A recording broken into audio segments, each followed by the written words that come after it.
In 2022, something happened in Canada that should have stopped the world in its tracks.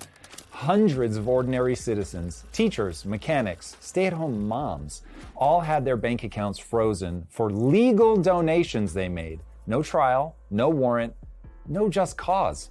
Just a government decree signed in the name of a made-up emergency.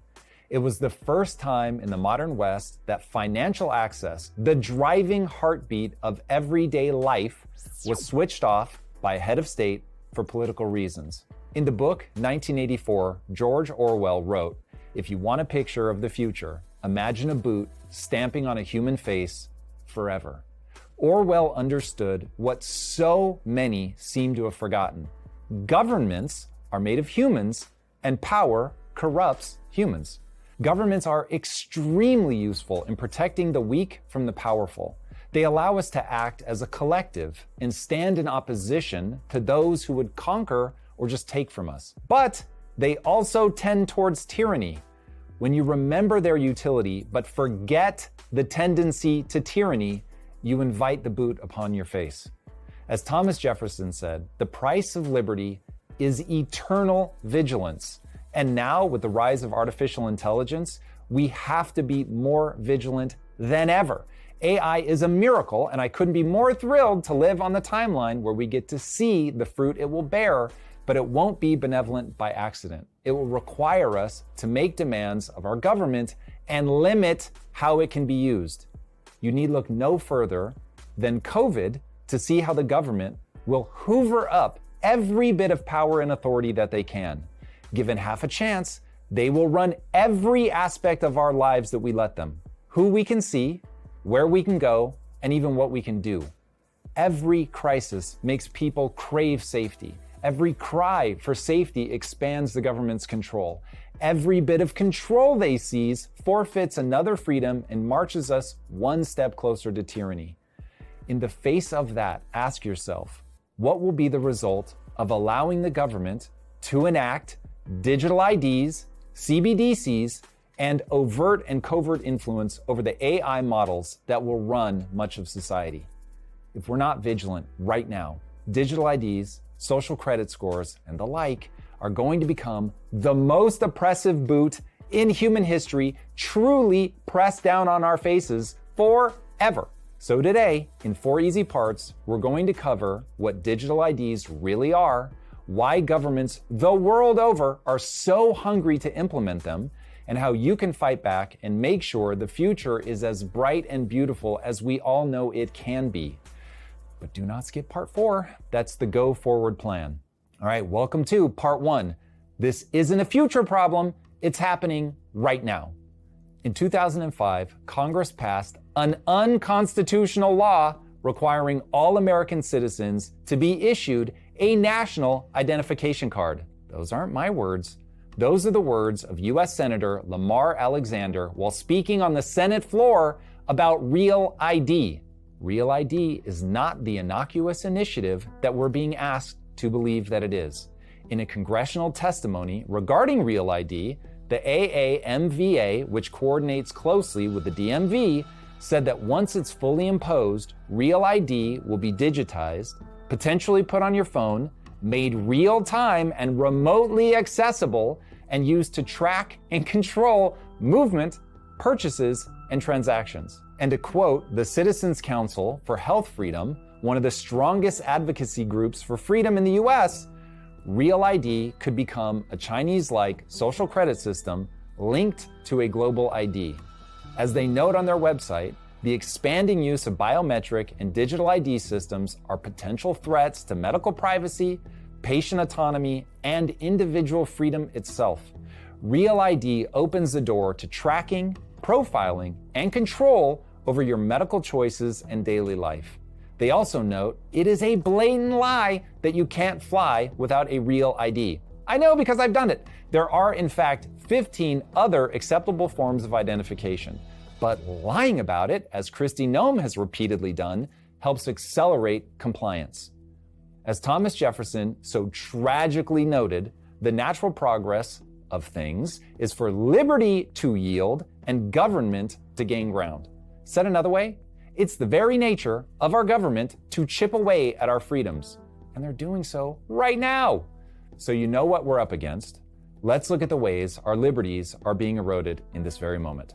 The goal is to make everything digital so that, like those that donated to the Canadian Freedom Convoy, your access to things can be turned on and off remotely, autonomously, and instantaneously to ensure compliance. To do that, your activities need to be tracked, linked to you, and your money needs to be digital so it can be seen and controlled by the government. Enter digital IDs and CBDCs. A central bank digital currency, or CBDC, is government-issued money that exists only in digital form. Unlike the cash in your pocket, every CBDC transaction is recorded on a centralized ledger operated by the issuing bank.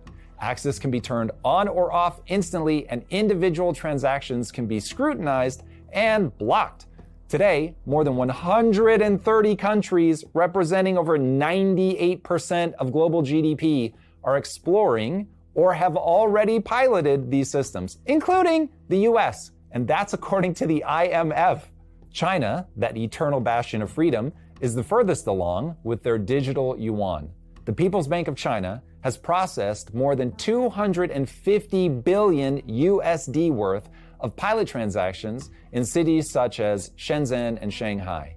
Nigeria has also launched their digital currency, the e-Naira. Early versions required linking a national ID to mobile money accounts, an approach that caused millions of temporary freezes when data didn't match. The European Central Bank is testing a digital euro with limits on how much each user can hold offline, and the Bank of England is studying similar caps for a digital pound. A digital ID system, like Real ID, is the second pillar. It's a set of verified credentials, name, age, residency, and biometrics, a digitization of your physical features so you can be identified by a camera. In addition to what the US is doing, the European Digital Identity Wallet will let citizens log into banks, health systems, or travel portals using a single credential, but it will also allow them to be tracked and controlled. The United Kingdom's Right to Work program already requires employers to verify hires through a government-approved digital check service, creating another choke point.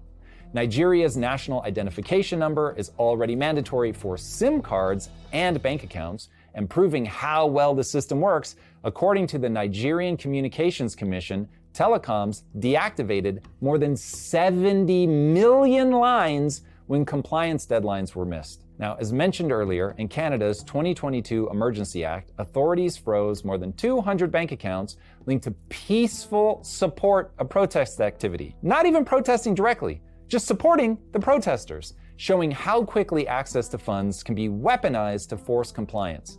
Even in the United States, large payment processors have occasionally closed accounts for policy violations, and banks have just outright debanked people for having the wrong political opinions. Do you know how devastating that is? And in China, the national ID number forms the backbone of their social credit framework that can reward or restrict loans, travel, or even educational access. Each of these programs are being pitched as being for efficiency and/or security, but in the end, they just offer the government a terrifying and unprecedented level of control. And that's before we even get to AI. If you were hoping that this was all much ado about nothing, because there's no way to keep tabs on everyone, forget that.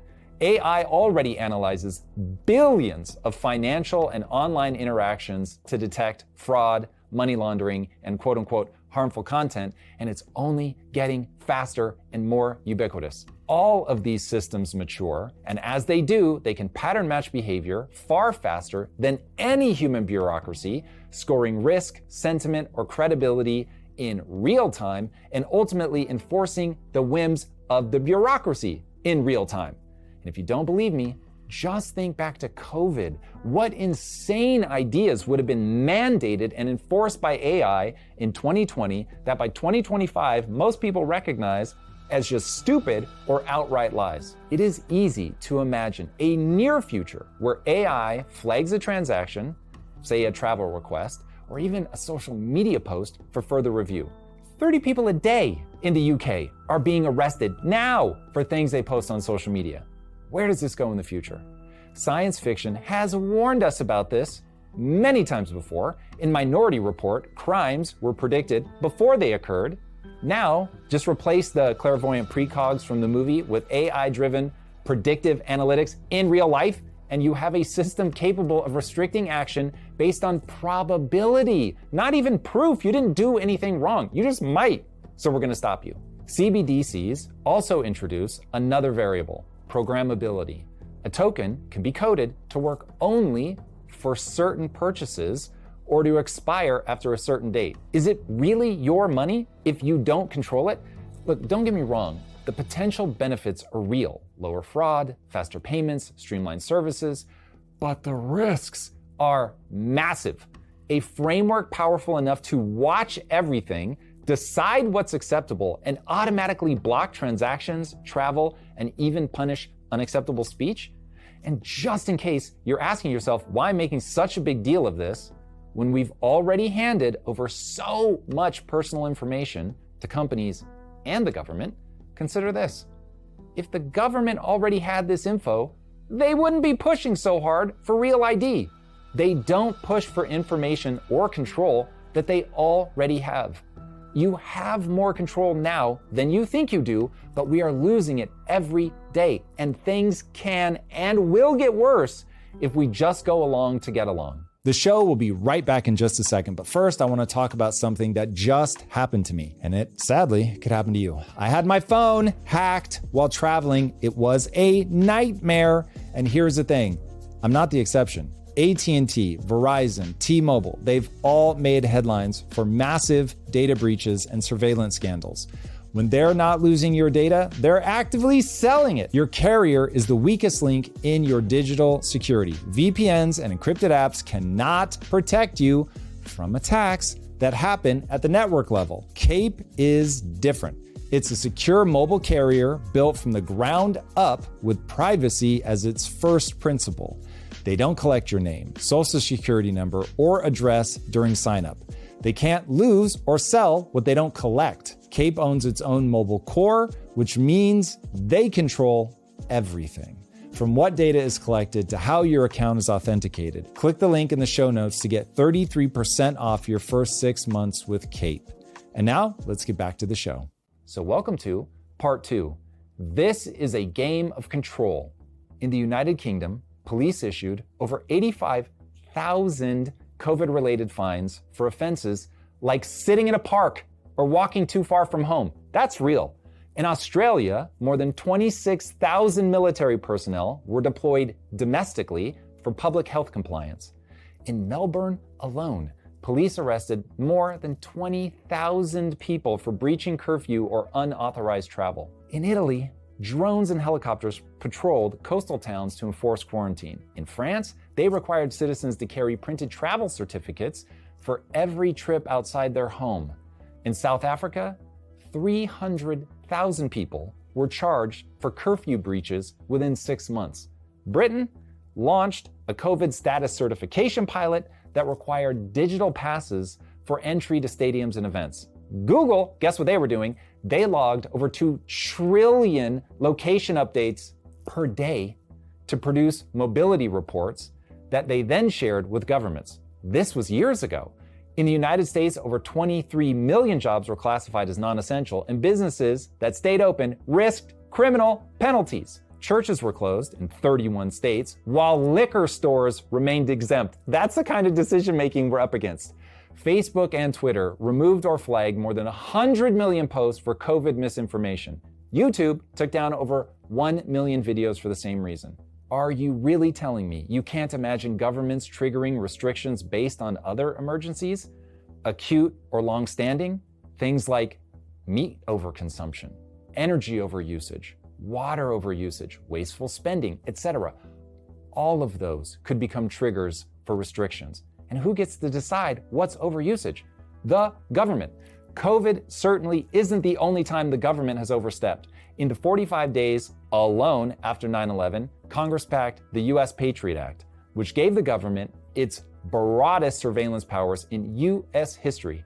According to the ACLU, Section 215 authorized bulk collection of Americans' phone and internet records without individual warrants. By 2006, the NSA's Stellar Wind program was capturing up to 3 billion phone call and email records every day.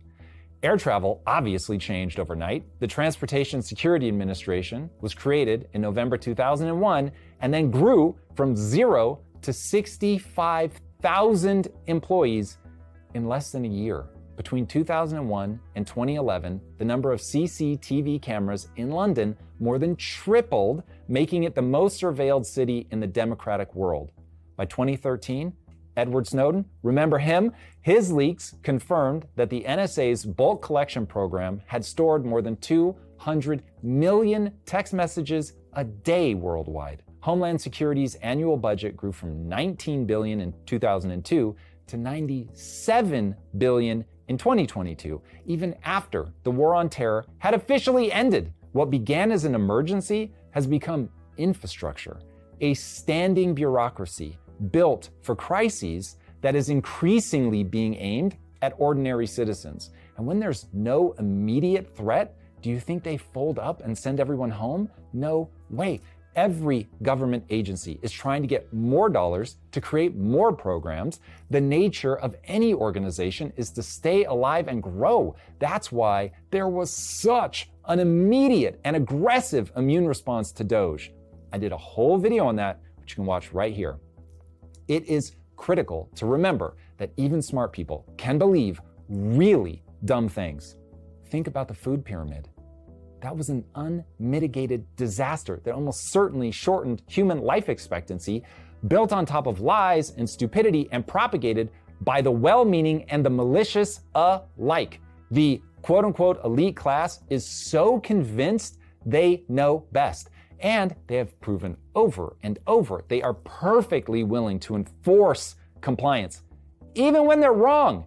The only thing that has ever come to our aid is the scientific method. And I'm not talking about follow the science. I'm talking about the scientific method, the process by which ideas are debated and tested, and most importantly, falsified. I'm talking about the eternal humility one needs to have burned into their soul, given how wrong we have so often been as a society, that ultimately allows people to discover the truth through experimentation, debate, and being able to talk. Remember, please, it was a government that made Socrates drink hemlock for teaching the youth to question everything. We would consider that madness now. It was the Catholic Church acting as a governing body that put Galileo under house arrest for the rest of his life for saying the earth revolved around the sun. That was his crime. Something that we all recognize as obvious today. The modern US government told an entire generation to fear fat and gorge on sugar. And it was the FDA that approved opioids as non-addictive, then watched as millions became addicted and hundreds of thousands died. It was the CDC that told people, trust the science, then fired people who asked to see the data. I could go on and on for days. But suffice it to say, the dumb things get pushed on people all the time. Do we really want those same people to have total control over our lives in the form of digital ID and CBDCs? From where I stand, the answer is obviously no. That's exactly what the founders of this country were trying to get us to understand. Power corrupts, and absolute power corrupts absolutely. So why hand over even more power on top of their already unprecedented authority to spy on us, cancel us, debank us, and more? We shouldn't. We should push back. So welcome to part 3. Freedom is required for prosperity. According to UN migration data, more than 100 million people have immigrated to the United States since its founding. That's more than any other nation in recorded history by a lot. The US is home to 1/5 of all global migrants, even though we hold less than 5% of the world's total population. If people move, they basically move to the US. The question is, why? What do we have that other countries lack? The answer, in a word, freedom. It's become passé to Americans at least, that have grown up here and been slapped around by government debt and inflation. But the reality is, even despite that, America is the greatest country on earth, as evidenced by the data of where people move. If people vote with their feet, they have clearly voted for America. Freedom attracts talent, and talent creates innovation. Americans hold over 45% of all Nobel Prizes ever awarded in science and economics. Again, despite the fact that we only have 5% of the world's population. Of the world's 100 largest technology companies, 67 are headquartered in the United States. Roughly half of global venture capital investment flows through US firms. All 10 of the top 10 most valuable brands on earth were born inside of one system, a constitutional democracy built on individual liberty, built on freedom. Despite being such a small fraction of the world's population, America generates roughly 25% of the world's GDP. Across 2.5 centuries, net migration, invention, and wealth have followed the same gravitational pull, freedom. But freedom isn't a vibe or a throwaway buzzword. It's a system, a hyper-intentional system that the Founding Fathers worked tirelessly to protect from the human tendency to bend towards tyranny. To avoid that, they built the land of the free on a set of rules, replete with checks and balances, to ensure that power never over-accumulated. To protect those freedoms and ensure we've got a shot at continuing to be the beacon to the world, we need to understand 3 points. 1, for freedom to work, we must recognize the individual as sacred. While I'm not religious, I oversubscribe to the fact that every person has a spark of the divine inside of them. We are not drops of water in an ocean. We are not a herd. We are not grains of potato in the mash. We are individual humans with agency, and it is the individual, not merely the collective, that is sacred and needs to be preserved. When the collective is viewed as a single organism, you run the risk of Mao's China. So what if you have to starve 45 million people to death to usher in the utopia? Which he did. Small price to pay, right, for collective harmony. When the individual is sacred, none of that flies. The collective is taken care of by protecting the individual and their individual rights. 2, when outcomes are uncertain, competition beats command control. Let's be very clear about the nature of progress. Everyone thinks they have the answer, but the way we actually make progress is not by listening to the people who say, trust me, or follow the science. We make progress by trying things, failing, getting smarter, and then finally figuring out the right answer. We'll get back to the show in just a second, but first, I want to talk about the billion-dollar industry you're funding without even knowing it. Most people do not understand that data brokers are making millions by collecting and selling your personal information. Your address, your phone number, your email, even your social security number. Scammers use it for identity theft, criminals use it for financial fraud, stalkers use it to find you, and it's all completely legal.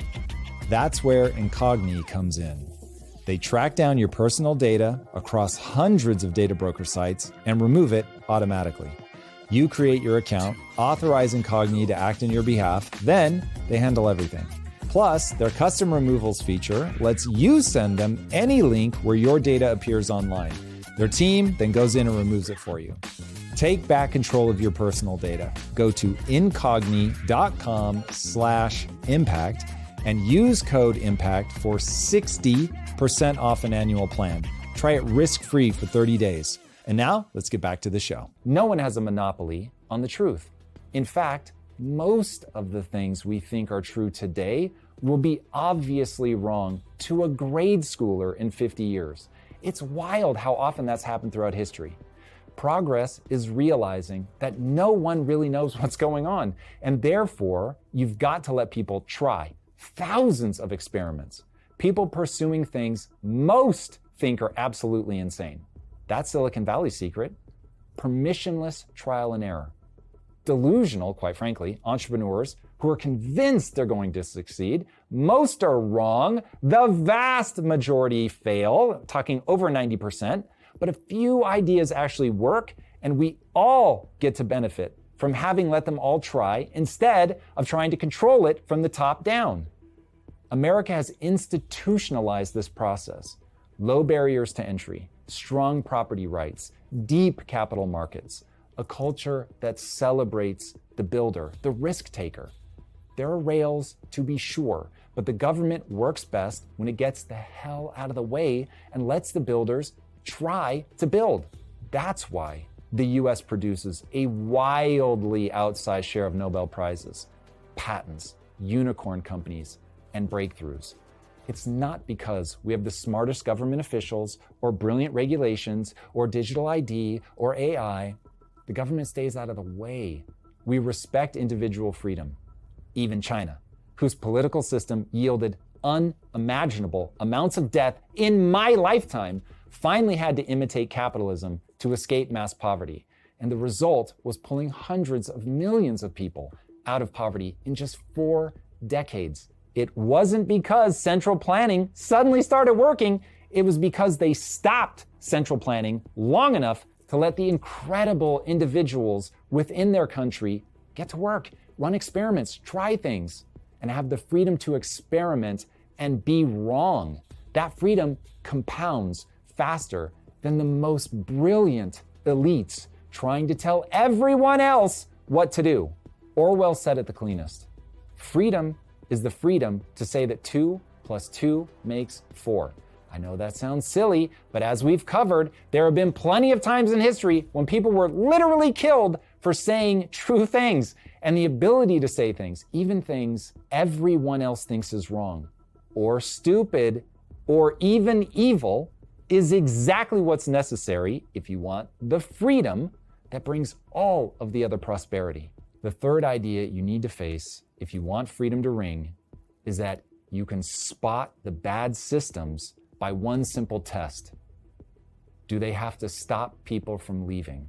The Berlin Wall wasn't built to keep outsiders from breaking in. It was built to keep citizens from getting out. North Korea doesn't have an immigration problem. Cuba didn't build a flotilla to chase people away. If a society needs walls, exit visas, or armed borders to hold on to its own people, it's confessing that life is better, obviously, somewhere else. Now, I say all of that to say, freedom comes at a cost, and America has to decide right now if it's still willing to pay the price for freedom. Because digital IDs, CBDCs, and endless AI surveillance is not freedom. When being able to spend your own money or move around depends on the opinions of bureaucrats, you're no longer free, and you lose all of the prosperity that freedom brings. If we want prosperity, we need a culture and legal architecture that privileges the individual over the collective, over the system itself, that gives people the right to be wrong.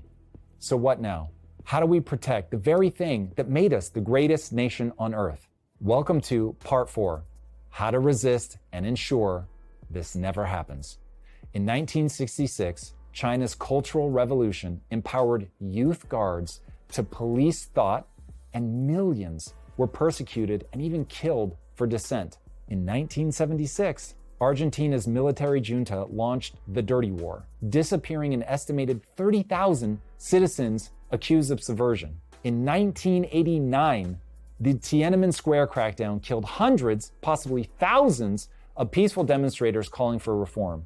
In 2022, Russia's fake news law made it a crime to call the Ukraine invasion a war, punishable by up to 15 years in prison.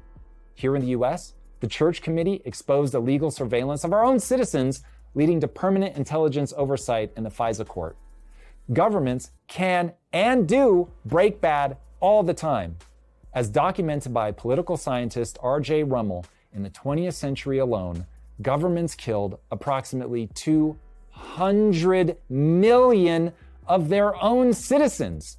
As I have discussed many times, including here, the West has lost sight of its own values. And as the saying goes, all it takes for evil to win is for good men to do nothing. But I'm going to believe you're not the type who does nothing. That's why you watch this channel. You're prepared to stare nakedly at the realities of the day and take action to maintain the beautiful, incredible world that we all see around us.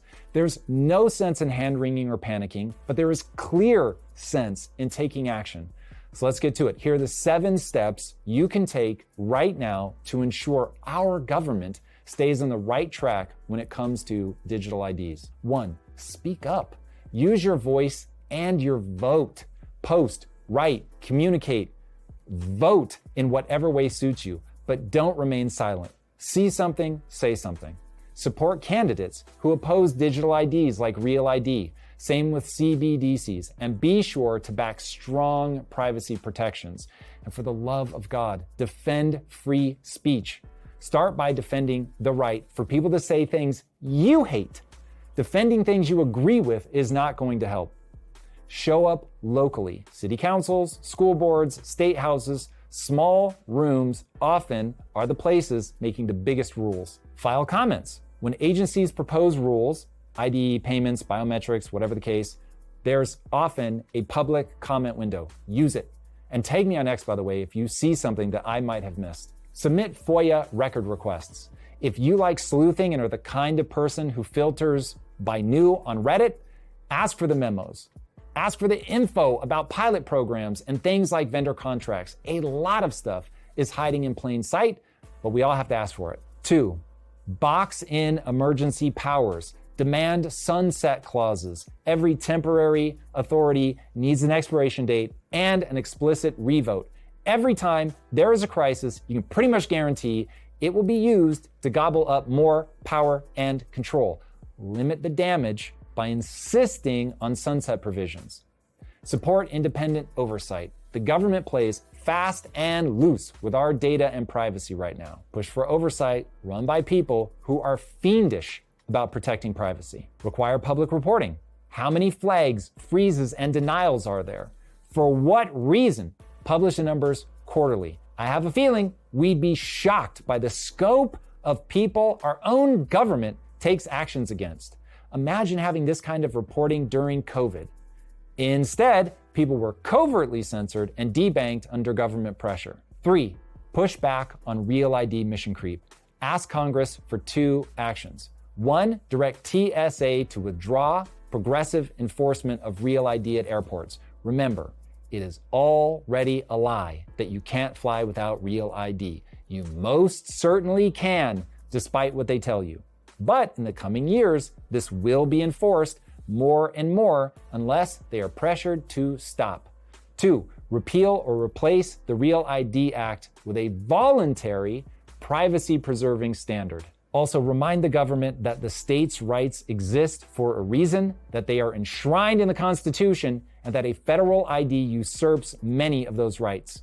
Insist on opt-in, no biometric default to identification cards, and data minimization in any state identity system. The 4th thing that you should be doing to ensure that we fight back against digital IDs and government scope creep is to draw a bright line on CBDCs. Take a hard stance. No programmable currency that can track, score, expire, or geofence private transactions. Back bills that prohibit CBDC mandates and preserve good old paper cash as legal, usable tender for all debts, public and private, including taxes. 5, build financial sovereignty. You need to be on multiple rails here. Keep accounts at more than one bank or credit union and maintain a cash buffer for emergencies. Learn about self-custody. Now I get it, this one is tricky, but it's wise to learn how to hold a portion of savings outside of traditional banking. Crypto is becoming more and more mainstream by the day, and it's decentralized and harder to seize. So take the time to learn about it. Automate your resilience. Separate spend, save, and sovereign buckets so a freeze on one of your payment rails does not leave you without options. 6, upgrade your digital hygiene. Use privacy tools like a privacy-first browser, tracker blockers, a password manager, and hardware 2FA keys. DuckDuckGo is making a hard push to be this option. They're worth looking into. Use encrypted messaging. Default to end-to-end encrypted messaging for sensitive conversations. Things like Telegram and WhatsApp are widely used for this purpose. Engage with biometrics as little as possible. Most people don't know this, but you can opt out of the pictures at the airport. Never hand over biometrics casually, as they will be used to track and identify you without your express consent. 7. Define your values so you're not purely reactionary in a crisis. I considered leaving this one out, but the reality is I think a lot of our problems stem from the fact that people are reactive instead of proactive. They steer by feelings and vibes rather than a predefined set of values. As religion disappeared, so did our adherence to prescribed value sets. That's fine, I guess, as long as we take the time to redefine our values and anchor them to something specific. For me, my value system is anchored around the inalienable sovereignty of the individual. All of my thinking cascades from that premise and the premise that we're evolved creatures that suffer, and that suffering has knowable causes that are effectively universal. Given that, suffering should be and can be minimized whenever possible without compromising the rights of others. This is the moment when free people remember how freedom is actually kept. Power granted in fear rarely fades in calm. Each crisis writes a new rulebook, and it never tears itself up. So as you see the debate about digital IDs raging, don't sit quietly on the sidelines. And if you need one final jolt to get you in action, here's a burning shot of Murica from Samuel Adams as the parting shot of this video. If you love the tranquility of servitude better than the animating contest of freedom, go home from us in peace. We ask not your counsel or arms. Crouch down and lick the hands which feed you. May your chains set lightly upon you, and may posterity forget that you were our countrymen. Gave me the chills. Harsh words from our man, but if you stand for nothing, you will fall for anything. All right, if you want to join me as I explore ideas like this live, be sure to join me for the Tom Bilyeu Show live on Wednesdays and Fridays at 6 a.m. Pacific time. Join the discussion or just hang out and chat as I go in on the most important topics of the day. All right, until then, my friends, be legendary. Take care. Peace. If you like this conversation, check out this episode to learn more. In the last year, the price of gold has increased by more than 50% and crossed 4,000 for the first time in history. This happens in times of crisis.